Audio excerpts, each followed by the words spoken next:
The sixth greatest economy in the world was California, and fully 50%, in other words, a twelfth of the world's economy at that time, had to do with the Great Central Valley.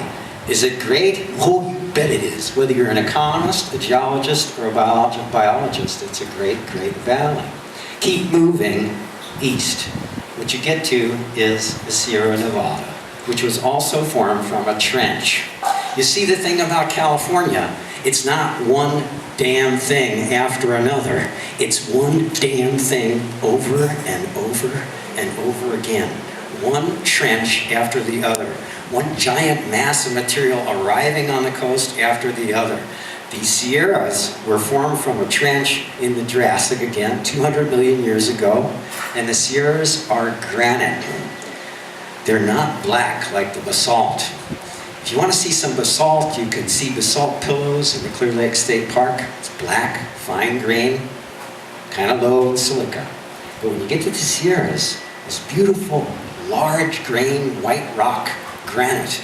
And it's that way in part because it formed underground. It is called plutonic. It is a plutonic rock. Now, I don't know how much you know about Pluto.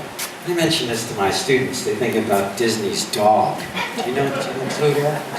But Pluto was a god. He was a Greek god, and he was a synonym for Hades.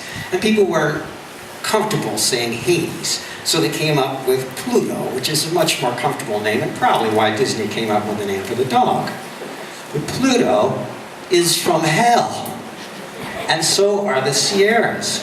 That's why they look so good, okay? They formed 200 million years ago below ground, stayed there for well over 175 million years, and then in the last 3 million years, popped up. No wonder they're beautiful and such grandeur. They've only been out having fun for 3 million years since the Pliocene, okay? Meanwhile, the Coast Range has got beat up. At about the same time, it rose up too, but not as much as the Sierras. So in my hometown, New York City, if you mention the Sierras, people will say grandeur, okay? G-R-A-N-D-Y-E-R, grandeur. And the grandeur comes from the fact that these are extruded rocks, and they are risen recently, okay? Now, there's one more trench. Remember I said it's again and again and again and again. One more trench, and that is the Antler Mountain Trench. And the Antler Mountain Trench is the great granddaddy. It's the first trench from the first action of the Pacific Plate diving under the old continent. And it was from 350 million years ago. Okay, this is the Mississippian, if you know your geology. And 350 million years ago, we're going to find the oldest rocks. And this is, if you travel, you want to see some old rocks. Somebody comes into town and says, I need to see some really old rocks. You need to go to the White and the Inyo Mountains, okay? And you ought to go there anyway, because there's nobody there. They really need you, okay? And those rocks are about 350 million years old. And they have bits and pieces of really old rocks that traveled around on the plates and for some reason never made it into a trench and didn't disappear. These are really great rocks to see because they are 700 million years old. They're Precambrian, okay? So what it means is, when we look at, for fossils in these sedimentary rocks, we don't see any fossils that look like multicellular organisms. We just see little signs of bacteria and maybe some worm tracks. So this is really old stuff, and that's in Inyo and White Mountains. So what you get is this general feeling that the further east you go, the older things get, okay? And that the same thing happens over and over again. Now I propose that you keep track of North America and you realize that California is really not part of it. So I think you should put a sign right here at the Nevada boundary. As you're heading west, this sign should say, you are about to leave North America. Geologically, biologically, politically, socially, spiritually, musically. Okay? And then in bottom, in very fine print, because you don't want to get sued, welcome to California. Now, thank you. The most amazing thing about plate tectonics is that it explains how changes change. Okay. So I teach math too, so this is like a second derivative. You had that, so in calculus. We're not only interested in changes, we want to know how the changes change, okay? And so we go to this next slide. I brought the PowerPoint, but it melted. So the nice thing about this is the old PowerPoint. Somebody said this was the old air conditioning. This is the old PowerPoint. Now, what happens is you have this plate action, but the plate action is not only relative movement, it is actually movement of the pattern. So on the coast of California, we have this huge feature called the triple junction, okay, triple junction. And it's where the Pacific plate, the North American plate, and a little remnant of a big huge plate called the Farallon plate still exist. And right now, it's in Humboldt County, okay? And it's moving north. It moves north at the same rate as the San Andreas Fault, which is 2 inches a year, same as your fingernails. So the next time you cut your fingernails, okay, I want you to keep track of how much comes off. And as a worried Californian, you should think, well, the fault has to move that far in this time as well. Okay, so it's very active, and this triple junction is moving at the rate too. And wherever it goes, there's volcanism, geothermal action, and a whole lot of shaking. And the particular setup that we have here with the fault, San Andreas Fault, here it is, and the triple junction, is about 17 million years old. You see, the trench went away.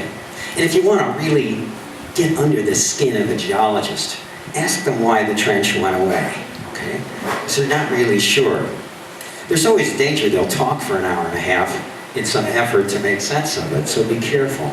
Make sure you're about to leave. But say, where did the trench go? We don't know where the trench go, but it turned into this giant crack that slides that everybody here knows about, the San Andreas Fault, which is named after the town called San Andreas, which is named after the Saint Andrew, who was Peter's brother. Okay, it's Peter's brother.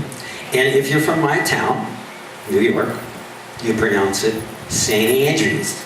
Okay, so the St. Andreas Fault came 17 million years ago. It travels 2 inches a year. That's 350 miles in 17 million years. You can do the math. It's a lot of fun, a lot of zeros. Your calculator will blow up, but it's fun. It's 2 inches a year. Take my word for it. And so this fault slips along. And wherever the fault is with respect to the triple junction, you get this volcanism, okay? And the volcanism in our area is part of what's lovingly called the Clear Lake Volcanic Field. And if you look at the dates for the Clear Lake Volcanic Field, it says 3 million years ago to the present. Gulp. To the present. Okay, so here's something from Alt and Hindeman. Age dates show, and this is about the feature, the best wonderful feature of the Clear Lake Volcanic Field is Mount Canocti. This is a paragraph about Mount Canocti, which I can see in the background. So it says, age dates show that its rocks erupted between 430,000 and 350,000 years ago. One of the most magical activities of geophysicists involves making incredible, precise measurements of Earth's gravitational field to reveal almost infinitesimal variations in its strength. These measurements reveal a roughly circular area of slightly weaker gravity beneath the just south of Mount Canocti. Where are we? Oh. We're just south of Mount Canocti. You want a local talk? Oh, you got it.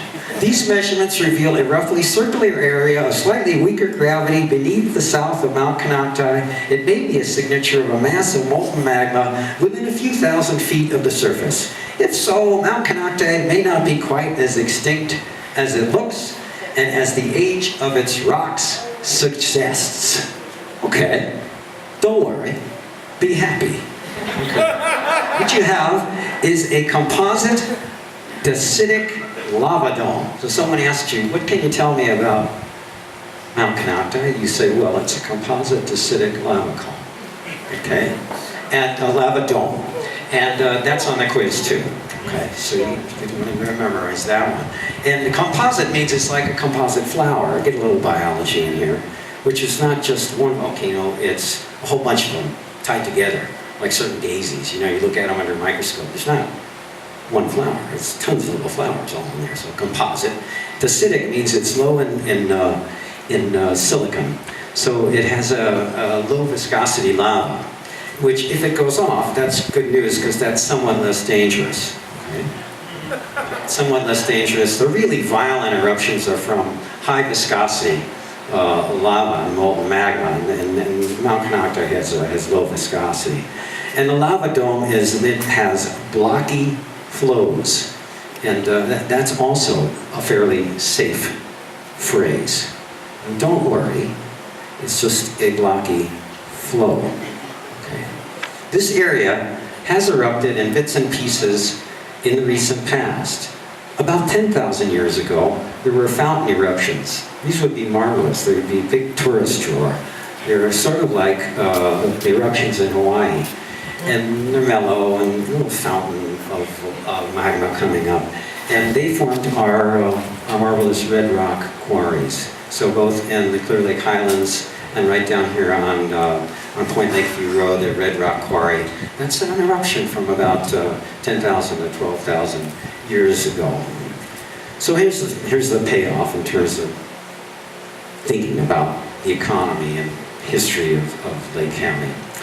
You have, basically, you have hills. And the hills are cracked. The hills are from the Franciscan, they're about 150 million years old. But they're cracked by the San Andreas Fault. And then on top of that, triggered by the cracking, there's volcanoes. Okay? So what you see is, this is a picture of the San Andreas Fault. But when you say the San Andreas Fault, it's not a singular idea. It's a swarm of faults. Many, many cracks around one central crack. So someone says, well, you're not on the San Andreas Fault. Well, not technically, but we are on other cracks that are associated with that.